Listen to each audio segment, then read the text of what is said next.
On arrive enfin après 4 jours en mer. C'est ma manœuvre la plus stressante que j'ai faite jusqu'à maintenant.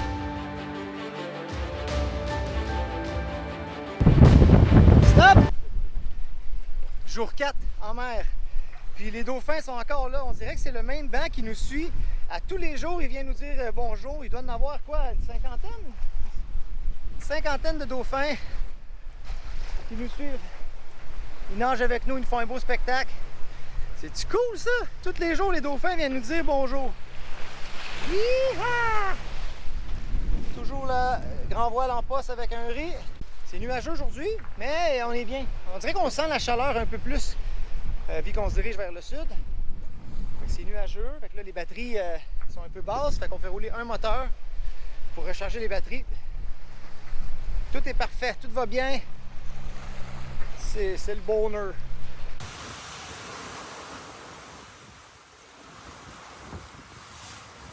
Nous sommes toujours le long du Portugal et puis là on s'apprête à passer devant Nazaré. Pour ceux qui ne connaissent pas Nazaré, c'est au Portugal. C'est une vague monstrueuse, gigantesque, qui peut atteindre jusqu'à 28 mètres de haut. C'est la plus grosse vague au monde. Puis les surfeurs, ils viennent ici une fois par année pour battre des records. Puis évidemment que là, on passe dans le bon temps de la saison. Il n'y aura pas de vague monstrueuse parce que l'Atlantique ne crée pas cette houle à ce temps-ci de l'année, c'est en hiver. Tu vois que quand tu passes à un endroit, ça peut être super calme, mais si tu passes pas au bon moment, ben la vague, oublie ça, une vague de 28 mètres, elle fait ce qu'elle veut avec le catamaran, elle le vire à l'envers.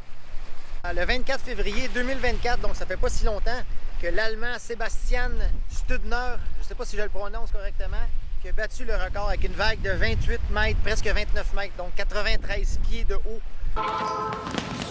Our mission is to find the biggest wave in the world.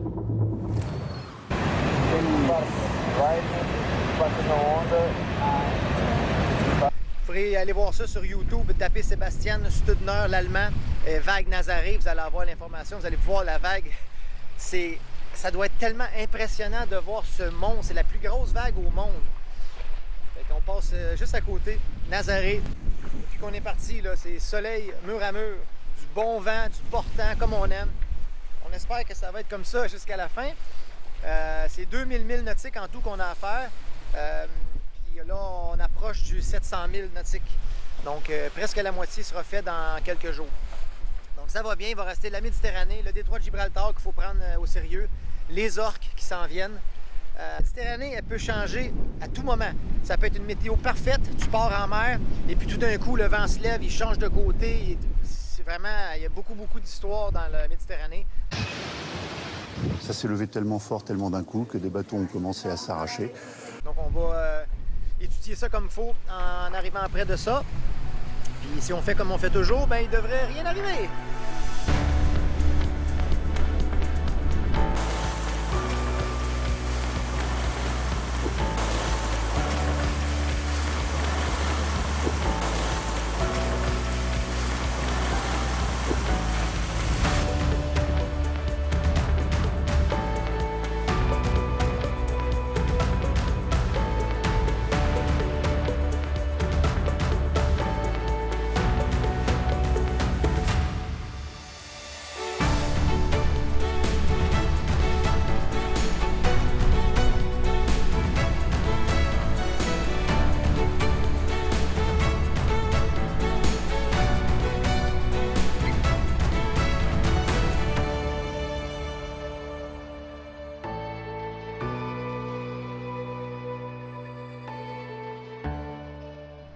Pour les corps de nuit, c'est ici que ça se passe. Donc, il y a la station de navigation qui est à l'intérieur, donc ça, c'est génial.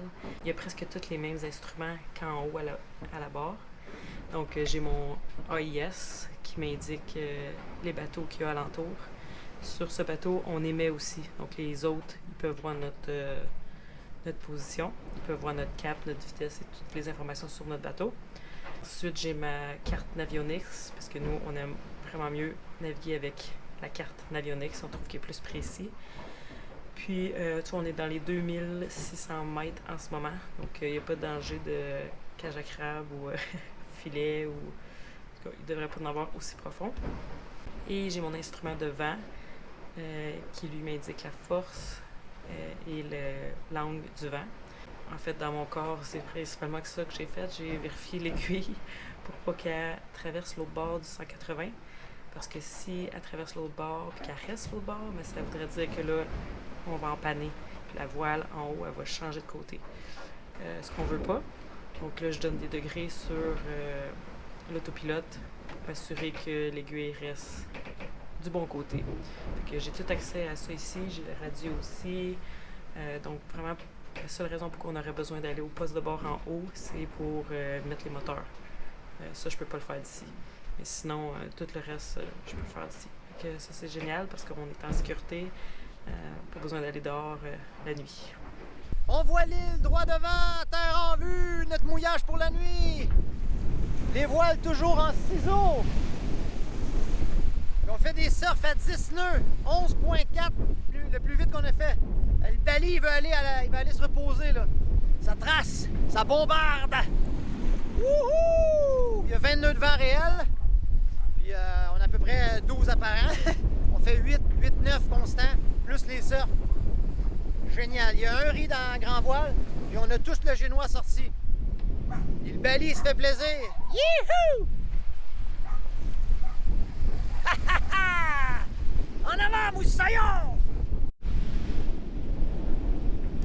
Encore une fois, ce que je fais, ben, j'ai pas de tension dans mon écoute de génois. J'ai complètement enlevé la tension et je l'ai pris ici. Je m'attache là, puis je viens le mettre au taquet. Donc, ce que ça fait, c'est que ça sort le génois parce que j'ai pas de tangon. On peut pas tangonner. Donc, pour ça, ben, je vais sortir mon génois pour que le vent reste dedans. Elle reste gonflée, elle ne va pas aller rentrer à l'intérieur. Puis comme ça, ben, on prend tout le vent qu'on a. C'est pour ça qu'on roule aussi rapidement. Yeah, baby! Malheureusement, ça ne rendra pas encore justice. Ça ne rend jamais justice, mais il y a une bonne mer, là. La bonne houle, des bons creux de vagues. Des 2 mètres faciles, 2,5 même. Puis le bateau se comporte tellement bien, le pilote fait bien le travail. Puis on va arriver vite à destination. Wouhou! Un autre surf! Comme on peut voir, maximum de surf 12,6 avec une moyenne générale à 6,4. Ça, c'est depuis qu'on a allumé là, le parcours. Là, donc, ça trace.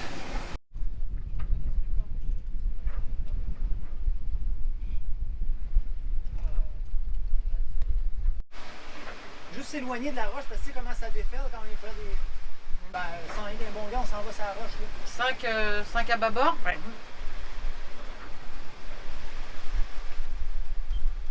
On arrive enfin!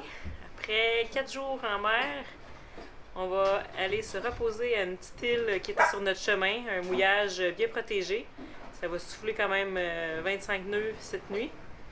Donc on va être bien protégé là. Puis demain matin, on va reprendre notre route pour faire le dernier 40 000 nautiques qui va rester.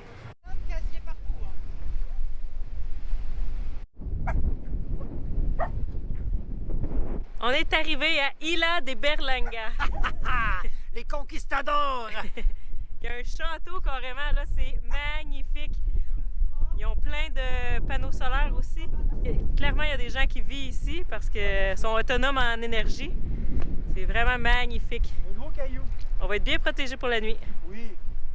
Le soleil se couche, il est presque 9h, 21h. Après 4 jours en mer, presque 5. Ouais. On va regarder les statistiques, là, mais je pense qu'on est pas loin de 5. Ouais, bien content d'être arrivé. Ouais. À demain, les amis. Donc c'est parti, la grand voile est montée, on a pris un riz, là on n'a pas de vent parce qu'on est caché par cette grosse roche où on a passé la nuit, on a pris un mooring.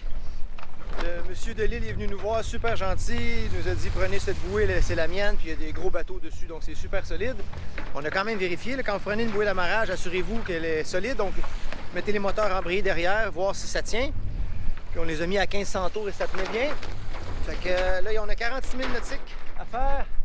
La grand voile va se placer parce que là, on n'est pas encore réglé pour la route. On quitte l'île puis on va tourner au vent. On se met en ciseaux parce qu'on a le vent comme hier. Ça devrait prendre 46 000 nautiques. On faisait 8 nœuds. Donc 5 heures à peu près, 5-6 heures, puis on va être rendu.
Lisbonne droit devant, donc la capitale du Portugal. On a une moyenne de 6,5.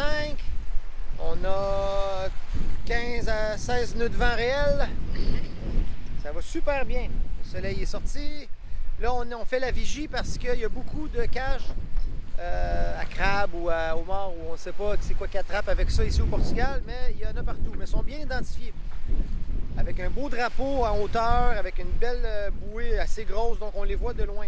Là, la difficulté, c'est qu'on est en ciseaux, donc on n'a pas beaucoup de manœuvres, parce que si je change les degrés un peu, c'est le génois qui veut rentrer à l'intérieur, et sinon, de l'autre côté, c'est la grand voile qui va empanner. Notre stratégie, c'est si jamais il y a une bouée droit devant nous, on va donner des degrés à bâbord. Comme ça, c'est le génois qui va vouloir rentrer, mais c'est moins difficile. La grand voile, si elle en panne, c'est énorme. C'est plus difficile à gérer une grand voile qui va en panner que le génois. Donc, on préfère que le génois veuille rentrer à l'intérieur, mais je l'ai attaché au taquet comme je fais toujours. Comme ça, elle ne pourra pas aller plus loin, mais elle va juste rentrer vers l'intérieur. Et quand on aura passé la bouée, on va pouvoir reprendre le cap. Je ne veux pas faire ça avec la grand voile, parce qu'en panner avec la grand voile, ça peut faire plus de dommages. Ça, on ne veut pas ça. Fait que la grand voile va rester en poste. C'est côté bâbord qu'on va manœuvrer s'il y a des bouées. Mais pour l'instant, on a passé 4 qui étaient à notre tribord. Donc, ils les ont installés en ligne, ce qui est bien. C'est pas installé un peu partout, là, ils ont mis en ligne. Fait que pour l'instant, ça va être bon. Fait qu'on a le cap, on se rapproche de la côte. La mer est belle, elle est formée, mais acceptable parce que tout arrive de derrière, donc on surfe. C'est magnifique.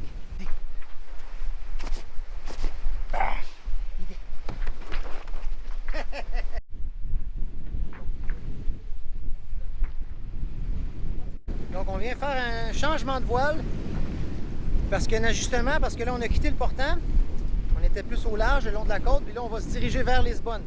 Donc on a fait un empannage volontaire. Ça veut dire que le vent arrive de derrière, la voile était placée côté bâbord, et puis là on a donné des degrés tranquillement, puis là on a fait un empannage. La voile quand elle est arrivée vraiment parallèle au vent, on a donné un autre degré, puis là, elle est allée se placer de l'autre côté. Ensuite, on a relâché l'écoute et la voile est allée se placer. Donc, on appelle ça un empannage volontaire. Puis là, maintenant, on a la voile du génois et la grand voile du même côté tribord. Donc, on a une allure avec un vent qui arrive bâbord. Et puis, on est à 120 degrés maintenant. Et puis, après ça, ça va être le travers tout le long de la côte. Donc, on va avoir le vent, mais on n'aura plus de vagues. Parce que la houle, elle va être stoppée par le cap. Là, évidemment, le bateau il va plus vite. Parce qu'au travers, c'est là que l'allure est la plus rapide. Là, on s'en va vers le travers. Donc là, déjà, on fait du 7,5-8 nœuds. On était à 5,6 général au portant. Donc, on va arriver plus vite. Et puis là, on peut voir comment c'est magnifique, les falaises. Ouh! Toute la côte du Portugal, c'est de toute beauté. Puis là, on vient d'apprendre que, je ne sais pas si vous connaissez le genre de Christ au Brésil. Il y a une grosse statue au Brésil, à Rio de Janeiro, qu'on est allé voir, moi et Véronique. Et puis, semble-t-il qu'ils ont la même statue, mais à Lisbonne. Et les deux statues se font face à travers l'Atlantique. C'est pas magnifique? Fait que, on va peut-être aller voir ça, on ne sait pas. On a quelques trucs qu'on va aller visiter à Lisbonne. Pas trop. Garde une tension. Ok, donne-moi du mou. Vas-y, donne-moi du mou. Du mou, du mou, du mou, du mou. Encore. Parfait. Là. C'est là qu'on s'en va. Mais là, moi, il faut que je me décale. Ouais, là-bas au bout. Et... Là qu'on s'en va. Voilà, où est-ce que. Toi, un peu avant le voilier. On va tourner face au vent. Et le vent, là, il s'en vient vers moi. C'est à cause de l'effet Venturi. Le vent, il s'en vient auprès. Donc, il y a une autre bouée devant. Il va falloir que je regarde qu'il n'y ait pas de bouée. Le quai où on était, c'était le quai temporaire quand tu arrives à la capitainerie pour aller payer ton droit d'accès à la marina. Mais là, le nouveau quai qu'on est là en ce moment, c'est ma manœuvre la plus stressante que j'ai faite jusqu'à maintenant. C'est pas notre bateau. Il vaut plus qu'1 million de dollars. Là. Il est flambant neuf. Puis c'est tellement serré que quand je suis arrivé, le dinghy rouge qui est là, j'étais peut-être à 3 pieds du dinghy. Parce que fallait que je recule dans notre position de quai. Mais il y a 30 nœuds de vent en ce moment, en rafale. C'était tellement stressant là, d'amener. Il fallait que j'aille le plus loin possible devant le mur de béton pour ensuite me reculer. Mais le vent, il veut te pousser, puis le bateau, je le connais pas encore. C'est nouveau. Hein? Chaque bateau, tu te dois d'être humble et de être à l'écoute du bateau, puis de comme tout réapprendre. Évidemment que j'ai certaines. Ça fait longtemps qu'on est sur l'eau maintenant, mais c'est toujours à recommencer quand c'est des nouveaux bateaux, de nouvelles marinas. C'est une de mes fois les plus stressantes, honnêtement. Là, on l'a mis. Il n'est rien arrivé, tout est beau, il est stationné. Oh my God, c'est stressant. On va rester 2 jours ici parce qu'ils vont faire les révisions moteurs du catamaran. Puis ensuite, on va continuer notre chemin. 677 milles nautiques de fait jusqu'à maintenant depuis La Rochelle. Là, on est au Portugal. Puis il en reste à peu près 1400 jusqu'à notre destination qui est Hyères, à côté de Marseille en France. Donc on contourne tout le Portugal et l'Espagne, on rentre dans le Gibraltar. Fait que là, le stress vient de redescendre, mais c'était une manœuvre pas risquée, parce qu'évidemment, on a des bouées, on a tous des outils pour s'aider, mais ça reste qu'on ne veut pas les gratigner, on veut qu'il arrive rien. Fait que c'est pour ça que le stress est élevé. Mais on a réussi cette manœuvre-là. Il va faire un beau dodo à part le Bali, Obi-Wan. Je fais monter Patrice au mât avec un winch électrique, donc beaucoup plus facile. Donc on a 600 000 nautiques de fait, 677. Fait que je vais monter au mât parce que quand c'est un bateau neuf, ben c'est sûr qu'il y a de la tension qui s'est prise sur les haubans, donc c'est sûr que ça l'a peut-être loussé les haubans un peu. On va vérifier que la tension est belle, qu'il n'y a rien de brisé, puis qu'on est prêt pour continuer la navigation. Donc on commence à avoir une belle vue du port. Là j'inspecte la barre de flèche. Tout est en place, tout est beau. OK! Donc, encore une fois, tout est beau.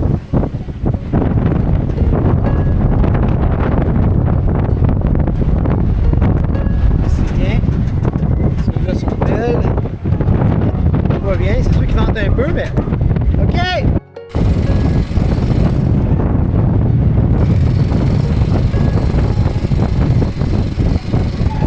On est presque arrivé! Encore! Stop!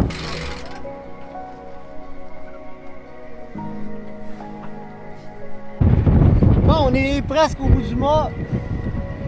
Tout est bien attaché, bien fixé, il n'y a pas d'auban, les brins de brisé, les coupés sont là.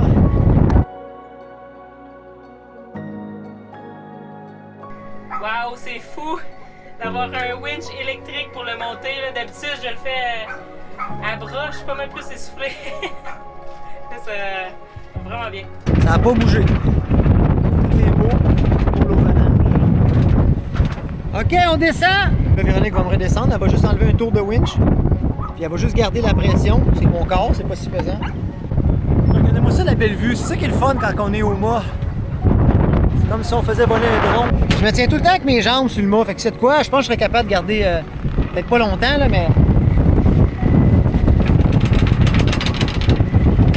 Il y a 39 ans en plus, là, donc... Mais le bateau bouge pas parce qu'on est hacké.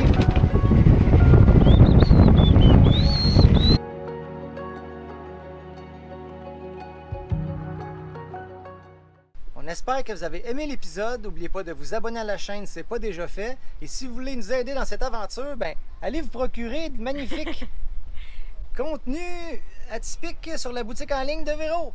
Une autre façon de montrer votre appréciation pour le contenu qu'on crée sur YouTube, c'est de nous rejoindre sur Patreon. Donc, merci d'ailleurs grandement à tous nos Patreons. Vous faites une énorme différence dans cette aventure et c'est grâce à vous qu'on a pu continuer à produire du contenu vidéo toutes ces années sur YouTube. Big love! Si vous aimez voyager et que vous pensez à votre prochain voyage, écrivez-moi, que ce soit sur la terre, sur la mer. J'ai plein d'options pour vous, puis on pourra en discuter. Bientôt dans les airs. Non, je suis une blague. À la prochaine, la gang! Soyez atypiques.